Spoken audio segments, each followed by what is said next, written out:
What's up, everybody? Welcome to another episode here of Palangi Studio of Rock, only on Radio Wigwam. Today we have two extraordinary guitar players here, even though I seen one play bass the other day, but all your photos have guitar.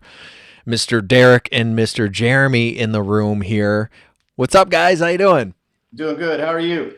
Pretty good. This show is also sponsored by Envious Music Magazine and Alyssa Ebersold Concert Photography. So if you need somebody to take some photos and stuff out there, she's good. And if you need some, some reviews on your music out there, make sure you hit them up. Derek, are you driving right now? I'm not driving. I'm at work. I'm actually out in my car. I had a meeting at work, so I had to, come in. But no, I'm not driving. All right. Well, you never know. Yeah, Derek works on Wall Street in his off time, so there you go. took a break from the stock market exchange floor and yeah. Goes right. Selling retail, you know what I mean? It's a new way of life, man. So I met all you guys at the Ace Frehley show. People don't know out there, these guys, they jam with Ace Frehley from Kiss, folks. And a lot more stuff. So we can talk about all that. I didn't know, man, Jeremy, you played with Gene Simmons too, with Ryan, right? Ryan was supposed to be here. Actually, Gene is pretty much the one that got us the gig with Ace. Okay. Wow. Derek, how'd you end up on bass? Because I see you playing guitar everywhere. Well, I'm a guitar player, and I just happen to be friends with Jeremy and Ace, and I guess when they need somebody to fill in, everybody's kind of comfortable with me, knowing this stuff. And I played with Ace years ago. Okay. So I'm just familiar with everything, and it's an easy step in when those guys need to do something else. So, I was just covering for Zach the other night when you saw me. So, like Jeremy, we've been Kiss fans since we're kids, so it's in our DNA. Yeah, it's really the easiest gig I could do. Really? Because I Googled you guys and it said, longtime Kiss fans. That's the first thing it said. Yeah. My first concert was, I remember the year I got into Kiss was 1976. My dad had the Kiss Alive album, and he saw that I was into it. So he ended up buying me all the Kiss albums up to that point. And then every year the new album would come out, he'd buy me the new one. He took me to see them in 1979. On the opening night of the Dynasty tour in Lakeland, Florida. So go long time Kiss fan, and I know Jeremy got similar stories too. Except my dad is not as cool as yours. Well, you're as cool as my dad. But that was I could sing them in my sleep. I could play them in my sleep. And I'm sure Jeremy too. That was actually one of my questions is like, how do you get to kind of play that music? Like, do you get together and jam it, or do you already have to know it? You already have to know it. You already have to know it. I met Ace Frehley on stage. Yeah, I never played a show with Jeremy until I stepped on stage at that show you saw. No, it was actually the night before, but yeah. Wow. So we just get on stage, and it's a language. It's in our blood. Yeah. So you literally just had the sound check, and that's your kind of like mini rehearsal. Yeah. Yep. Wow. Now, my question is how do you know if you got the licks right? Do you look them up? Obviously listen, you try to figure them out. Somebody give you stuff? In this situation, like he said, it's in our DNA. Like I know all of those licks. I'm going to be honest. I probably know them better than Ace does. Yeah. I'll check in that. But even the way we move on stage, and there's little Kiss isms in everything. You like. I saw that. That was cool. You did the guitar thing where you're like, whew. It's not even something to talk about though. It's just like something from watching years and years of videos, and it's just in us. Yeah, you don't really think about it. It just kind of, you don't do it. It does you. Yeah. You think that comes with experience too? Like for me, if I jumped into something like that, I'd be like, oh geez, I want to like rehearse or jam with you guys first or something like that. Man, honestly, that depends on the gig. There's some things that you would probably want to do that for, but in a situation like this where it's so ingrained with you, I mean, he was 6, I was 4. You know, I bought my first Kiss record from this kid in my backyard. Yeah. I barely even knew music. And I went to my first Kiss concert when I was 7 in early 1983. And it's just been a lifelong thing. And that's why it's the easiest gig I could do. Like, I've just been listening to this music and digesting the band my whole life. Yeah, it's like living in New York and eating pizza. It's that easy. Yeah, we love our pizza in New York, let me tell you.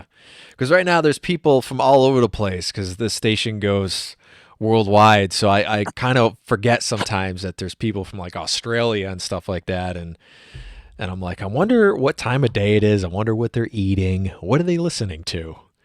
Yeah. I do know that overseas they love the rock stuff more than we do right now. It's still in. Yeah, I would agree with that. They're definitely I don't know, a little more cut loose. Yeah.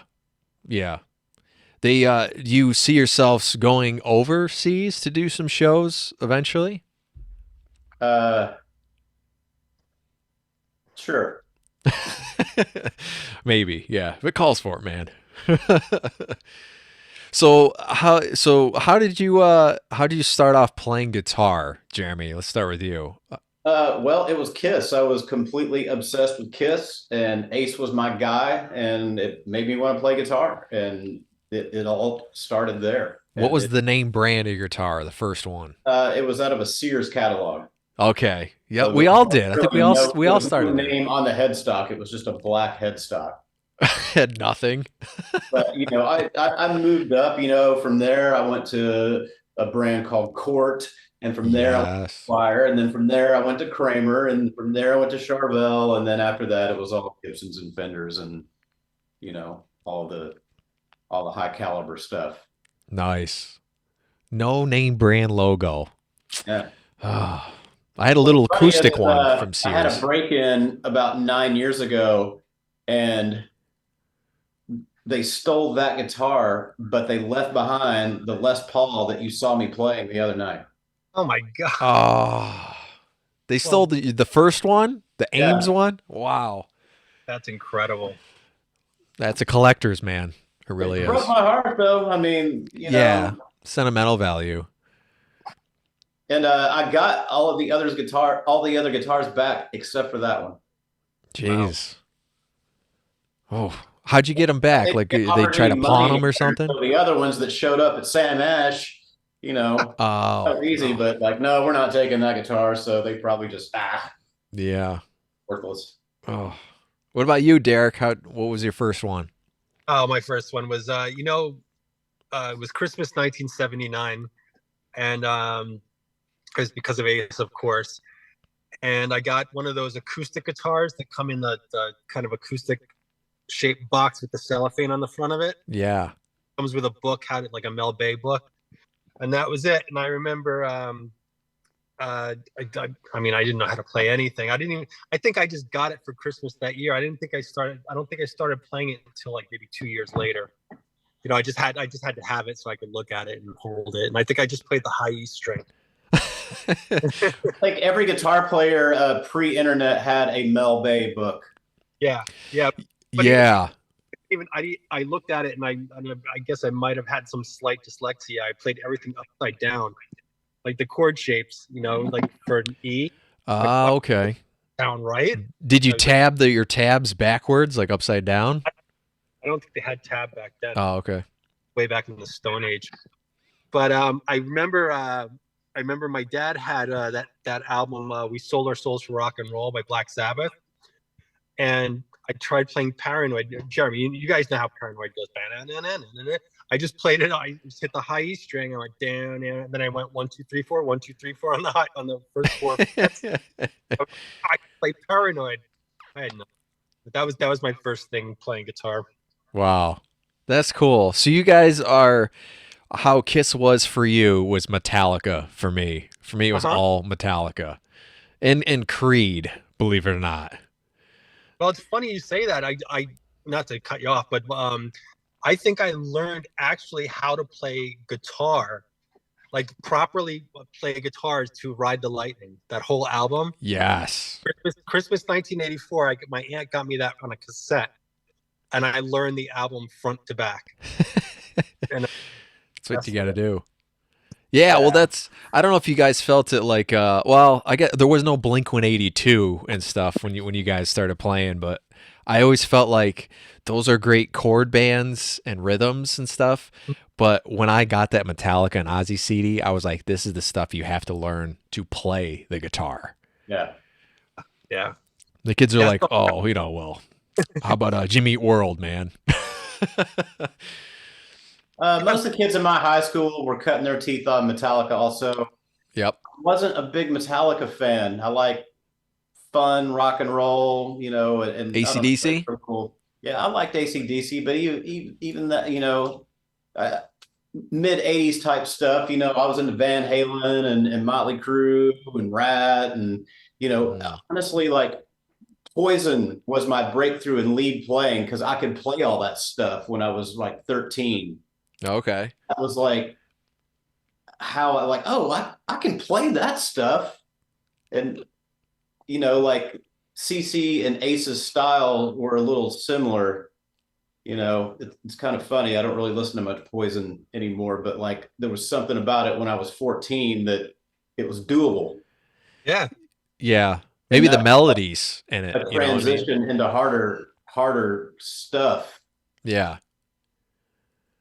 I don't know, like just it being possible was what made it, I don't know, like made me kind of stick with guitar. Like I can play that. And then, like when I'm 13 and, girls love that. Like that sounds good. You can do a solo to Fallen Angel. Holy crap. Or that Talk Dirty to Me, that open band. That sounded, it's like great. Did you guys ever, when you started out, did you play like talent shows, or was there like like an open mic or something that you did like at that age, at 13 or 15, or did you want to play out live? Well, you know what I used to do? You go to school and there's you have the assemblies, you go to the auditorium where there's the stage and all the bleachers. I always picture myself, I was like, God, I'm going to get a band together next year. I'm going to be on that stage with my band. We're going to be the youngest rock and roll band in the world. And just never happened. So that is exactly how I played my first show. First day in middle school, I sat down in that auditorium. I'm like, I'm going to figure it out. And my grades were just good enough to join Beta Club that year.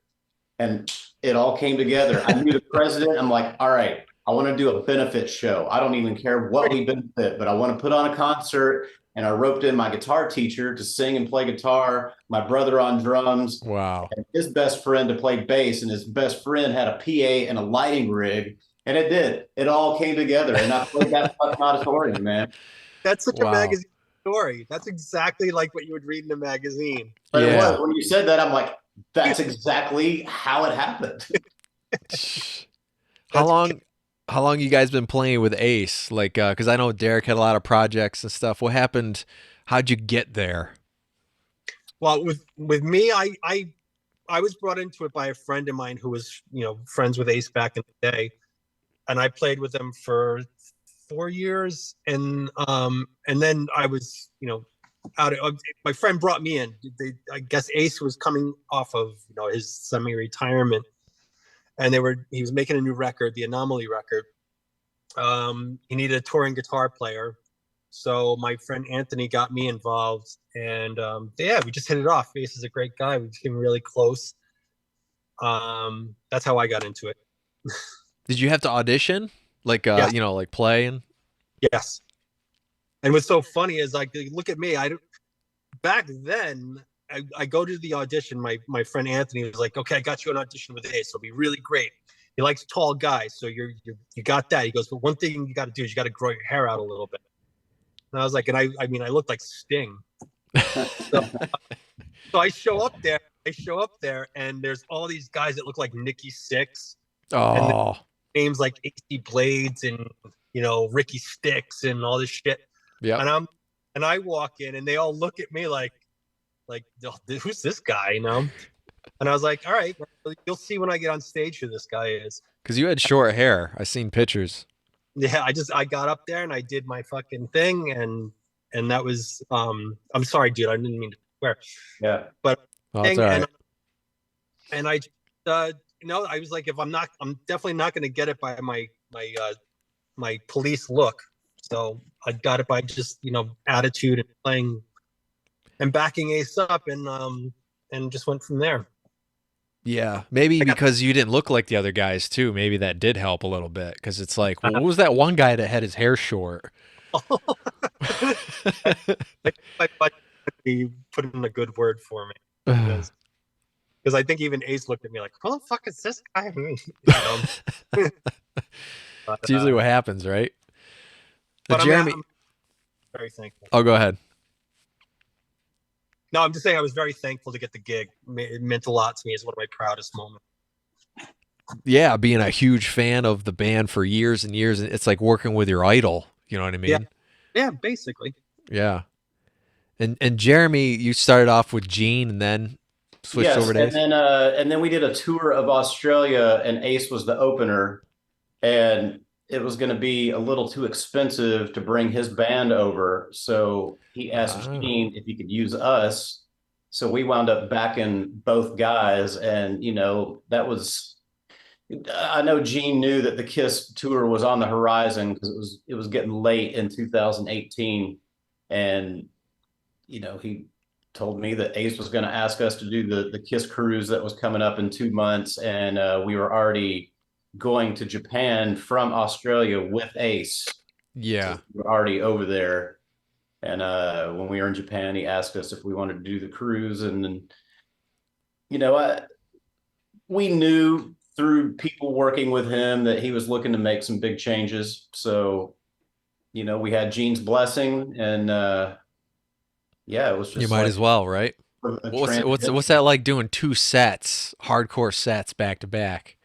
It was freaking awesome. That's what it was. It was a Kiss lover's dream. I mean, Ace and Gene together, and that's incredible, man. I'm so jealous. We were doing all these deep cuts that Kiss doesn't do, and yeah, you know what? And honestly, like, as cool as the shows were, the best part was being in airport lounges and listening to those two hang out and just talk about old times and talk about stuff and interacting and stuff. Man, that was the best fly on the wall moment of my life. I bet your eyes are open wide and you're like, just listening to the chatter back and forth between those guys. Yeah, man, that was the best. But you learn a lot that way. It was in Brisbane. It was at the sound check, and usually neither guy comes to sound check, but they both came that day, and we wound up jamming all kinds of stuff at sound check. It's even on YouTube. That was probably the greatest musical day of my life. Wow. I can imagine. It was fantastic. I mean, there was just cover tunes, old Kiss songs. We'd do like a verse of this, a chorus of that. It was very cool. That sounds cool. I was gonna say, no disrespect to anybody. I didn't even know Gene had a solo project. It was his first solo band he'd ever done. Yeah. Because I was like, oh, I didn't know that, but because the tour, the Kiss stuff keeps getting like the final tour and the next tour and the next tour and the rock cruise thing that everybody does. That was sort of how Ryan and I got onto Gene's radar. Is Ryan had a cover band called Big Rock Show. Okay. I played guitar in that, and we did every Kiss cruise except for 2. And the stage is always in front of their cabins. So, I know, like, they'd all heard us at some point. So. Yeah. Originally, Gene's solo shows, there were only supposed to be like 6 tied in with these Comic-Con things called Wizard World. And, Ryan was good friends with Doc McGee, so he had a good reputation with the camp. He had heard us, so, he knew that, we were musically competent, and he asked Ryan to put together a band, and I was luckily a good shoe-in there. The rest is history. It all kind of started from that. Yeah, I have to. One of the best bands I've had the pleasure to step in and fill in for, being, around you guys, Jeremy. It's really just an incredible band.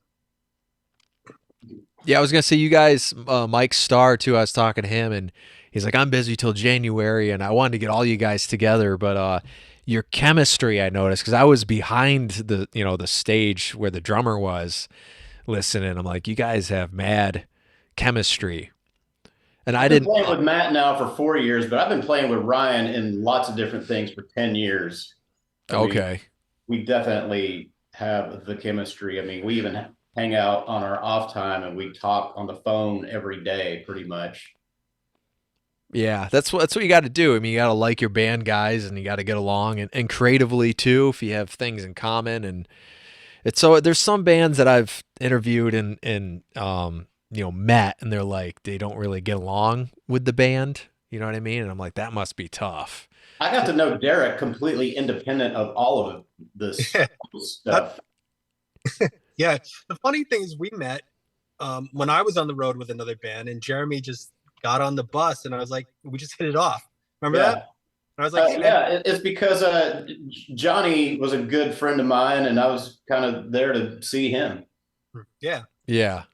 And we hit it off, and we just kept in contact over the years after that meeting. And then when Jeremy and the guys were gonna start playing with Ace, I was in my studio, and it was like, it must have been like 2 a.m. And I get a text from Jeremy. He's like, "Hey man," he's like, "Can I talk to you for a second?" I'm like, yeah. And he's like, "So we, he just asked me what it was like playing with Ace," and I was just like, "Man, what did I say?" I said, "Just be as." Yeah, I just wanted to know if the check was going to clear. It should. Making sure. But no, it was that, all joking aside, it was really genuinely like, is it cool? Well, I guess is the check clear? But yeah, it's just like, it was just like, yeah, he's great to work with. Just, be one of the guys. And I mean, he knows Jeremy's such a pro. I mean, Jeremy, a funny thing, man, I was watching this old Gibson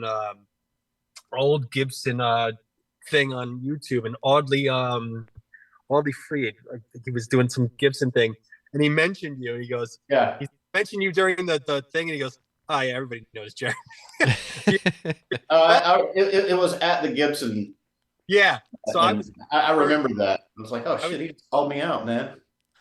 Everyone out there, when I met Derek Quick, I said this guy is like a music encyclopedia. Everybody, he knows everything down. We were talking dates with Ozzy and all this stuff. You look it up. You know everything. You got it. But yeah, no, I do, and I'm a huge fan of Jeremy. Outside of all of that, he's a fabulous killer guitar player. But I was watching that, and it was just funny. I mean, because this is going back, like, I guess that seminar was like 10, 15 years ago. And then he goes, yeah, Jeremy Asbrock. I go, why am I not shocked? He goes, yeah. And then right when I said that, Audley goes, yeah, everybody knows Jeremy. It's so funny, because I just met Jeremy, and then that came up. It was funny. It's funny, like the fans and stuff out there, like they see you guys play up on stage. Maybe they don't see what happens, behind the stage and all that kind of stuff. And even how, like, what I'm starting to realize is there's a small I call it couple circles group. If you were to draw like some circles, they overlap a lot in the industry. You got the classic rock, you get even towards the modern rock and some other bands. I'm like, everybody kind of knows each other. I don't know if it's because, you all live that lifestyle, you end up meeting each other, and it's like you have a lot in common. It's funny, man. A lot of people that I do meet, I sort of feel like I know already. Yeah. It is like that. Is it because it's like, the job thing? It's we all, play on stage, and we all have mutual friends. Like yeah, we're only 2 degrees away if we don't already know each other. So you've heard about that person, or one of your friends has I don't know. Yeah. Even like some of the most famous people, I feel like I know because somebody I know knows them. Yeah. Right. Yep. Yep. And then, but there's also, I'm sure Jeremy can, and you as well can say the same thing. You meet some people who are, you don't feel so comfortable around, even, you know what I mean? Yeah. And are those people out there as well. But even when the first time I filled in with the band, I filled in for Jeremy for a show, and I had not met Ryan before, but I knew Jeremy, and it kind of like made it. I mean, Ryan made me feel like I was a brother right when I walked. I couldn't have been more comfortable, and that's what those guys have, that complete professional way of being. It's not a wonder why they've been successful at what they're doing. Yeah, it feels better too if your friend is a friend, you know what I mean? That's kind of circle. It's not just like a complete stranger. It's like, well, my friend's doing this. I'm good friends with him. He's a cool dude. You're like, okay. But what I'm trying to say is that that unit, those guys, have a way of making people feel like he's walking into it. Yes. You know what I mean? Oh, yep. I felt so comfortable meeting Ryan, even though Jeremy wasn't the one who put our hands together to shake. He was kind of there doing the introduction without being there. You know what I mean? It's cool. Yeah. It was a very cool thing. Very proud to know these. What's your guys' favorite like backstage story or something that has happened, good or bad? Depends on what year it was. Pick a year. Let's say well, I won't say recently. Let's keep it maybe 2000s and up here. Jeez, God, I can't even remember what I had for lunch yesterday. And another thing is like we're all older, so it's like there's not really too much crazy. I'll speak for myself. There's not really that much craziness. The funniest thing is just hearing Ace interact with people he maybe hasn't seen in a long time, and the priceless things that come out of his mouth. Yeah. I mean, Jeremy, I know you guys got the same thing. Everybody's got some funny voice quote of him meeting somebody. Do I know you? Everybody's got their version of Ace's voice. And it's like that sounds like him too. That's the funniest thing, is seeing, I'd say like in the Ace shows, that's the funniest thing I watch, is just watching people meet him, and then the band members kind of all sitting back and taking it in for the bus ride. You know what I mean? Yeah. It's surreal. Yeah. Do you guys do like the meet and greets too sometimes? Do you like to go out and fart around with the audience, I will talk to some people when they're in line to do their meet and greet, but no, we never do it with Ace. Oh, okay. Gene used to make us do some of them with him. I had more that must be fun about hanging out with Gene and funny stuff with him, because he liked to hang out before the show and after the show. And, we kind of only see Ace when we're walking on stage, and then, he does his meet and greet afterwards. The thing about Gene is you cannot leave your drink unattended around him, or your food, or he will dump a shaker of salt in it. Really? That happened to me a couple times. Wow.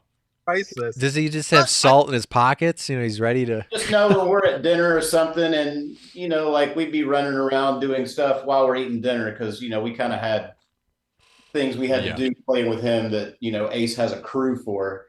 And yeah, man, I got the salt shaker a couple times. One funny story, it's not my story, but I was there for it, and it happened to Philip, and it was the very first Gene gig that we did.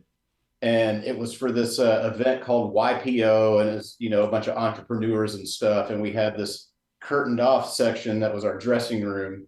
And Philip was on the ground, taking all his jewelry out. And he's like kneeling down and looking down. And Gene came in to tell us something. And he goes, and sees him kneeled over, not looking at him. And he just undoes his pants, pulls him down, and sticks his ass that close to his head.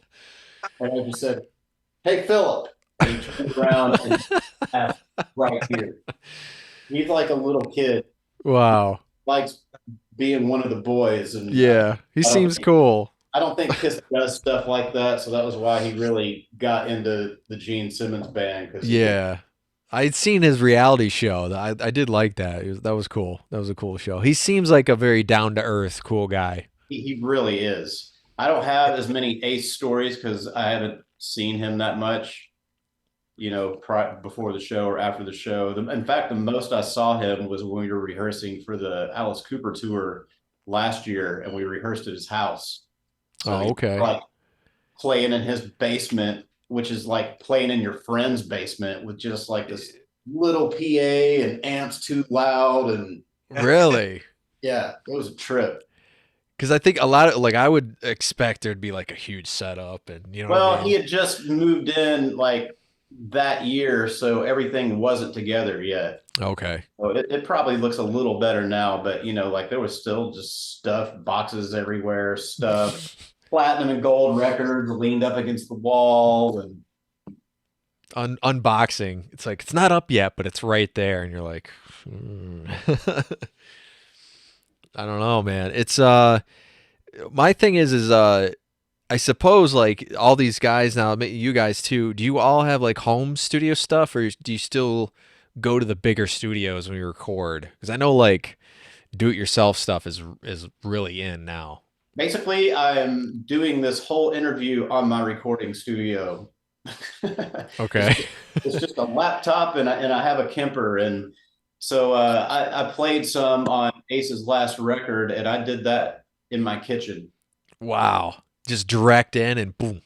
Yeah, the Kemper into an interface, upload to Dropbox, and yeah, that's it. So I do you mean, do a dry and then the sound from the unit?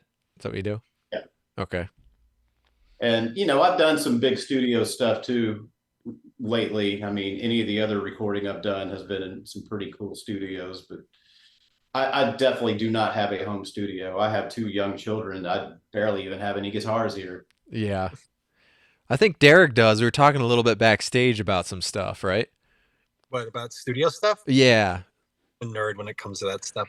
I Yeah. yeah, I mean, I had a recording studio, like a full blown recording studio, up until about 2 years ago. And just I had the studio for years, and I was like, God, I'm still paying rent and not making any money, and I could do all of this, and I own a house. I could do this in my house. Yeah. Yeah. I doing so. I sold it to my partner, and I have everything I need at home. I have drums mic'd up. I have So it's like, and I just do everything at home. And thanks to Jeremy, I use a Kemper now. It's easy, right? I mean, like, there's no mic. I mean, it's a pretty great thing for recording and speed. Adore it. Yeah, I adore it. And I'm such a nerd too. I'm downloading. I think I need another AC30 file. Yeah. It's like this But dude just made a new sound. We got to test it out. Oh my God, yeah, dude, tone junkie. Yeah. But I'm such a nerd when it comes. I can seriously stay up to like 3 a.m. just playing with my Kemper, and I friggin' love it. I love it. Do you make the settings yourself too? Do you like doing that? No. Yeah. No? Oh. I mean, It's pretty involved. Michael Wagner, the producer Michael Wagner, is the guy that turned me on to him, and he did that a lot. And honestly, that's all way out of my league. Okay. yeah, That's the stuff I love is how do you tweak. I go into that. You remember the video games when we were younger? There's option menus. None of the kids would ever go into options. I was that kid that did. So everything really? I get, I go into options and try to, customize. It's pretty fascinating whatever. how they make the profiles. Like, it sends a signal through the amp that you're profiling, and it sounds kind of like dial up, how when you get online and it sends all Yeah. these signals through it, so it's determining where all of the frequencies are, and then like you'll mic out whatever cabinet you're using, and there's so much that goes Yeah. on The with sin it. waves Definitely, sometimes they use. definitely a little more involved than like line 6 modelers and stuff like that. Yeah. So when we did it, he did this orange amp that I was using, and he was just like, close your eyes. And I could not tell which one was the profile and which one was the real amp. And that's how Wow. this is better than that other bullshit. Yeah. So you have the option of taking all those maybe the studio stuff, the sounds, right, and then bringing it with you, and like you said, recording it in Yes. your kitchen. But it Yes, was at this big studio, so I don't need to go to the studio. I can do it in my kitchen. pretty much. Yep. Yeah. That's cool. I've used I have a fractal unit, which is similar. Yeah, I think they are similar. I don't know a lot about them, but like I hear it's like Coke and Pepsi. They're Mhm. kind of the same, but they're Comparable. And now they have that quad cortex. Have you heard of that? No. That's like the new thing that everybody's getting. And I was gonna get that. It was between that and the Kemper. And yeah, I just Jeremy kind of made me realize that that's the way to go. I can hear a little difference in the quad cortex and the Kemper. Oh, okay. I think the Kemper has a little bit more. You're a guitar player, so you'll understand more like that thunk when you hit the strings. It's like Yeah. that. It's a feeling thing, and I have not gotten that from any other modeler but the Kemper. And Yeah, you don't want that like digitally. I call it a source. It's man, the only time I can hear it on the Kemper is in a small venue, like doing what we do with Ace. Man, I can't tell. But if I'm doing a small club, yeah, and live. like for a while, so Philip, the last bass player for Ace, he and I hosted a show in Nashville called the Rock and Roll Residency, and there was a period towards the end of it where he was on a Kemper and I wasn't, Mhm. and I could tell the difference. I could hear the real amp a lot better, but right. And in a setting like we're in, where it's going through so many different things before it even hits the audience's ears, I challenge anyone to tell me the difference. Yeah. No, I think it's a godsend. It's such a great thing. And not only that, it's so much easier on my back. And I would have a pedal board and my pedals would get stuff all over. I'd like have a Strymon pedal I just bought. And so we would dump, or a break or a cable or something like that. With the Kemper, it's just like, put it down. There it is. It sounds great. Turn it on and there's your whole show. Change something, just pull up your phone and do it. It's amazing. Yeah. Yeah. So you don't use pedal boards and stuff anymore, huh? I mean, I have one until I was up until July, using a pedal board with a wah pedal, 2 delay pedals, overdrive, blah blah blah. And I got the Kemper and I used it for 1 gig, and I was like, I'm never going back. And it's it's a step of not lugging around 4x12s and then the heads that weigh 60 pounds. That was the thing that I was over the most, was like the carrying the gear. Yeah, the tube stuff too. You get older and that stuff gets heavier. Yeah. It's interesting. I like to talk a little bit about gear too on the show, because I always say it's a little different. Not many people mention it during interviews and stuff. What I was going to mention too is, do you have certain guitars you only use in the studio because that's the sound, or that's the best sound for some reason, and then there's the best sound live? You know what I mean? Like I do. Like I use LTD, the ESP guitars, when I record. But if I teach lessons and stuff, I don't really care what I play through. But there's certain sounds, recorded from live. Not really. I've been bringing my Gibson Les Paul out a bit lately because I had been using that in the studio and I missed it a little bit. I had originally quit traveling with it because it was one of my nice guitars.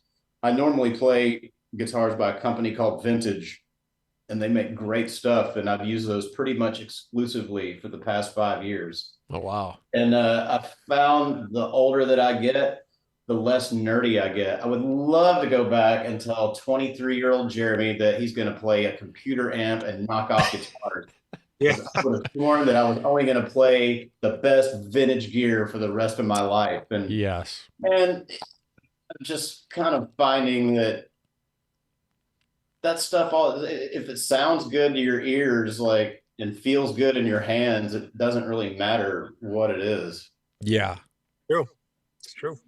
I think it's that some of the digital stuff doesn't have the air that you hear and you feel. So I look for that in sounds and the modeling stuff. Does it have that? Is it capable of doing that? Do I have to do something different? You know what I mean? Yeah, even recording, like I would have sworn that I was only ever going to record on tape, and Oh God, yeah, Yep. yeah. yeah, I don't have the patience for a lot of that now. I mean, No, Yeah. yeah, and there's obviously an audible difference because we still lean the hardest on 60s and 70s records. yeah. Yeah. They do sound better. Well, they'll run just the mix through it now, the total mix or the master. You know what I mean? So it's I don't, Well, you know in what, Pro man, I don't think that's enough. I mean, I know I'm sitting here arguing the opposite, but those records still sound better. Yeah. You know what album sounds incredible? If you put it on a really beautiful stereo, that Kansas album, Left Overture. Yeah. When you put that on cranked, that tells you right there that's a friggin' huge sounding record you could never get today. It's beautiful. yeah. So What do you having think? said that, I don't have time for tape anymore. It's like stop, and then you're right back where you started. They're like, Yeah. And you're recording over deleting something or cut. Some guys used to cut the actual tape too. I did that one time, and it scared the crap out of me. Yeah. Oh, I wouldn't have the nerve to do that. I'd be so afraid. No. I don't mind recording digital, but I love if you have analog gear with digital, it does sound better than digital alone. So, like with my fractal stuff, I will throw it on the outside into a tube preamp just to get that extra stuff, and it seems to work pretty cool. But yeah, I don't know. It makes it easy, like for you people recording in your kitchen out there. Yeah, the more I've done of that, the more I realize, and like everybody's listening to it through little earbuds and stuff, and Yeah. I suppose if everybody was still listening through hi-fi stereos and stuff, it might be different. Yeah. Yeah. That's what I'd like to think as far as like mixing music and stuff is I still like to go to hopefully listening to, a big boom box. Remember those? Oh yeah. Those big stereo systems. But hey, there's stuff in there that emulates those sounds, which is cool too. So I think we've gone over probably a lot of my questions so far. There's like one. Any shout outs you guys want to give as far as like who you're endorsed by or any of that good stuff? Like I said, I play vintage guitars pretty much exclusively. DiMarzio pickups, Elixir strings. I can't say enough good things about Elixir strings. Like I got a box from them back in 2019, and I am still working on that box. Oh, I've wow. played upwards of 10 to 12 shows on one set of strings. Oh, really? Yeah. Wow. Do you spray? Do you like spray No. it or use nothing? Oh, Not even a rag? No. Wow. That's a good shot. No, they make good high quality stuff, and I mean in the store they cost a little more because of that. They do last a little longer, but man, I had one set of strings. I can't remember exactly, but it was like 15 shows, 5 rehearsals. I mean, it was just a dumb amount of work on one set of strings, and I still didn't break one. That's for me, man. I've playing guitar for 42 years, and I hate changing strings to this day. Oh, really? It's like doing yoga, especially my 355 with the Bixby. I swear to God, the amount of times I stabbed myself, or it popped off just as I was getting it like wound up, and I'm just like, I quit. I'll leave them on for like 2 months. Yeah, Wow. just until you're like, man, I really feel like I should change strings. Changing strings is like doing laundry. It's like emptying the dishwasher. It's just like, oh God, gotta do this. That's true. The acoustics I use Elixir, love them. You ever heard of SIT? I've been using those because I play a lot with the Berkeley stuff. I was talking to Derrek about it, and I think I've only broken one set of strings, and they last a long time too. And they're kind of they're wavy. There's a lot of give in them, which is kind of cool. Yeah, prior to Elixir, I was using the NY XLs, the Diodarios. Those are good strings too. Yep. I still use my. I'll play Elixir as long as they let me. What I'm gonna gauge? I play 10 through 52 only because Okay. 8 tunes down a full step, and like I kind of need the higher gauge, the flat or the what's it called, heavy bottom. Yeah. Yep. Just because we're tuning down so far that I don't know, it sounded kind of weird with Yeah. You want to keep the lows too. You don't want them to like gargle. play Fender guitars though. I like to use nines on Fenders. I don't know, there's something about Oh, it. okay. Yeah, I can't use I've used GHS strings since the day I started playing guitar. My guitar teacher went out and took a pack of GHS boomers off the thing to change it because my strings were like rusty. Changed my strings, and I've used them since to this day. But now I'm going to try out the elixirs because of Jeremy's Yeah, because you won't have to change your strings like ever. thing. So for me, but with the telly, I also have a telly. When we're getting back to the guitars that we use in the studio, I use a telly only because of that sound, but I can't play it live. It's just not comfortable for me live. Like Yeah. 355 is just part of my body. But the if I put anything heavier than nines on the telly, my fingers are killing me. It is, man. It's like bending cable. Yeah. Wow. Okay. No, that's not bad. I mean, nowadays, everyone I talk to, they're like, yeah, we use 11s, 12s. I'm like, Man, what do they got something to prove? Eddie Van Gibbons can use light strings. I can use light strings. yeah. Rock and roll.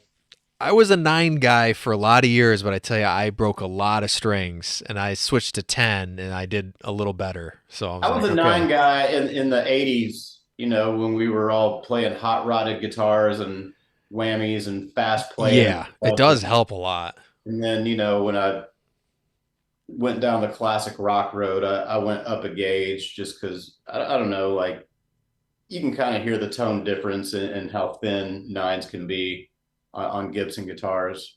Yeah. I used to play a lot of Megadeth, and I loved it on 9s. It was perfect. Yeah, see, you need 9s for stuff like that. Yeah, but I'm a 10 guy now. Ace You know what I plays mean? 9s now. Does he really? Even Yeah. I heard his solo that he does, like the 8-minute solo, and you're like, he just gives us a cue, and then we go back on stage. Yeah. As soon as when he does the Chuck Berry up the neck, that's when you know. Oh, okay. And the smoking guitar, smoking. Oh man, the smoking guitar. I know I've got like 5-10 minutes left. Yep. You guys ever had a guitar that like sparks or anything? Like I don't know how it would play if the thing's smoking and sparking and. I used to do a Kiss tribute show every Christmas, and I was Ace. So, Okay. And drummer Christopher Williams, who's the drummer in Accept, made one. In fact, the thing that they use in Ace's Smoker now, that was Christopher's idea. Oh, okay. Remember that? Like it was like the vapor thing from a miniature train set, and I remember when they brought that to him to try out. Yeah, that was when I was playing with him. He was still using the smoke bombs. Rocco. In fact, when I saw you play with him in 2008, I remember when he did that. Then there's a fire extinguisher. Yeah, totally. It was over. Show is where that guy brought the other thing for him to try out. Yeah. So I have played with one of those, but nothing else. Nothing. I never shot any rockets or anything off the headstock. Man, we could go on for like hours, everybody, talking about this stuff, and between gear and stories. But I appreciate everybody tuning in. Palangi Studios, Radio Wigwam here. We got Studio of Rock here today with Derek and Jeremy. We almost had Ryan, but he had another gig. But maybe we'll interview him some other time. I appreciate you guys coming on. Anything that you want to say to everybody before you leave? This is your time. Well, I just wanted to thank you and Jeremy. I wanted to thank you, Matt and Ryan, for welcoming me to help out when you need it. I'm always there for you guys. It's been a pleasure, and it's a great family to be involved in. Really Well, is. I'm glad it happened because I got to see you a little more and hang out some. I mean, he's in New York and I'm in Nashville, so we text a bit, but like as far Yeah. as real Yeah. actual It really face means body time, like that was a good time. it Yeah, really was. because he was like, yeah, I'll do an interview, but you got to get this guy in there too. I was like, so I know you guys were pretty good friends. Yeah, he's a great guy. Great people. And thank you for stepping in. I'm glad it was you. My pleasure. I'm always there for you, bud. Well, you got to thank David Nestor because I interviewed him on here first, and then he got the drum tech gig. Then I met you guys, and I'm like, oh, I gotta interview these guys. It's been great hanging out with him. So he lives, about 30 minutes away from me. So we fly together now, and nice. He's been a good guy to have around. I like him a lot. Yeah, I told sweetheart. David, I was like, I wish I lived closer because he's trying to do a studio for his drum stuff, and I go, we'd get along great. But hey, at least there's this Zoom stuff that we can do this. Remember the old days? Is call in and have a phone call, and that was Dude, it. Car. There was what? I said I'm sitting in my car talking to you guys. Yeah, he's still driving, folks. He's going 100 miles an hour. Yeah. It's okay. Somebody's called the cops on you because they think you're casing the place. They're like, there's somebody in the car. And Vicious. This guy's talking to himself like, I don't know how long. Well, thanks guys so much. Maybe when you're off tour or something later, let's say 2023, I'll have you guys back, and maybe we get another guy in on here. That sounds good. And thank you for having me, man. I appreciate it. No, yeah, thanks for letting me hang out that night for a little while. That was cool. Oh yeah, no problem. Westchester, and you want to get a bite to eat, buddy? Yeah, we'll definitely do it again here sometime and see what we can do. Some studio stuff, maybe. I'm down. Yeah, I'll show you my kitchen. Yes, the kitchen. You got to take a picture and go, look at my studio, guys. I got pasta in there, meatballs, everything. What do you guys' favorite food before you go really quick? What's your favorite food? I like it all. He likes it all. I like pizza. Yep. Pizza and Indian food. Okay. Pizza's usually the normal. For me, definitely pizza too. And I think pizza sits at the top of everybody's list from childhood on. If you ask my 7-year-old son, he'd tell you pizza. I mean, well, I got different places. I got one place where I'll only buy white pizza. One place I'll only get Sicilian pizza, and then I'll drive another half an hour to get grandma's pizza. You're serious, then. That's all New York pizza nerdy stuff. We don't get to be that nerdy down here in Nashville. Yeah, got dirty ribs places and whatnot. Yeah. Kick your ass in Mexican food, though. Smoked stuff, man. My wife loves Mexican food. That's her favorite. That's crazy. Well, you got to be serious about pizza to do that, because I do the same thing. You got your spots, you order certain things, I drive a half an hour to get a good pizza too. But it makes me mad. Like, you got I thought you guys were able to just go down to the corner block and get awesome pizza. The gas station pizza. Oh, 7-Eleven pizza. Oh, no thanks. No dice. All right, guys, I appreciate it. Make sure you go on here for the reruns on YouTube. We're going to be uploading it shortly after, too, to all the social medias. It ends up on Mixcloud. Thanks, guys, for tuning in and listening on Mixcloud. We've been kicking ass here with all the interviews lately. They're like, whatever genre it is, we've been like the top 10 in Mixcloud for at least a couple days and stuff. And all the shows out there, as I say, any show on Radio Wigwam, because there's a couple DJs on there, check them all out and support independent music, any music nowadays. Like, buy stuff, physical products, right? That's what I say too, is don't stream but download.